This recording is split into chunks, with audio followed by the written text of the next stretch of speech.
Hulk, তোমাকে চাকরি থেকে বরখাস্ত করা হলো। আজ থেকে তুমি এই অফিসে আসতে পারবে না। কিন্তু ম্যাম, আমি তো সব কাজ ঠিকভাবেই করেছি, তাও আমাকে চাকরি থেকে বের করে দিচ্ছেন কেন? আমি তোমার কোনো কথা শুনতে চাই না হাল্ক। তোমাকে আমাদের আর প্রয়োজন নেই, তুমি এখন চলে যাও। হায় রে ভাগ্য, কোম্পানির জন্য এত গাধার মতো কাজ করি, তাও ম্যাম আমাকে ষড়যন্ত্র করে বের করে দিল। আজকে যারা আমার উপর অন্যায় করেছে তাদের আমি রাস্তায় এনেই ছাড়বো। তুই এসেছিস বাবা, তোকে এমন দেখাচ্ছে কেন? মা, এত কষ্ট করার পরও আমার চাকরিটা চলে গেছে। মা, এখন আমাদের কি হবে? কোম্পানির জন্য এত খাটলাম, তাও আমাকে বের করে দিল। সবকিছু ঠিক হয়ে যাবে বাবা, তুই এখন একটু ধৈর্য ধর।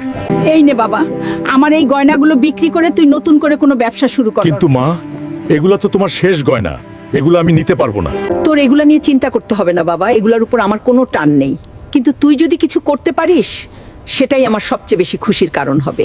মা আমার জন্য তার শেষ গয়নাগুলো বিক্রি করে দিল। শরীর ফাইটা যাক, কিন্তু মায়ের খালি গলা আমি সইতে পারুম না। বড়লোক আমি হমুই।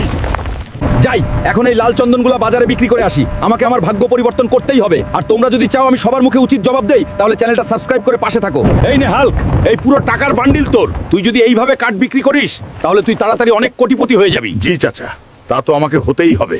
হ্যালো ম্যানেজার, আরো 50টা ট্রাক পাঠাও। এখন আমি এই পুরো মার্কেটের রাজা। মা, আমি আসছি তোমার কাছে। তোমার ছেলে আর কোনো সাধারণ মানুষ নেই। প্লিজ হাল্ক, তুমি আমাদের কোম্পানি কিনে নিও না, না হলে আমাকে যে রাস্তায় নামতে হবে। ম্যাম, এটা হলো আপনার ষড়যন্ত্রের জন্য শাস্তি। মা, চোখ খোলো। দেখো, তোমার গয়না বিক্রির টাকা আজ আমাকে এই সাম্রাজ্য দিয়েছে। এই পুরো রাজপ্রাসাদ এখন তোমার। এইভাবে সফল হতে শিখো বন্ধু, কখনো হাল ছেড়ো না।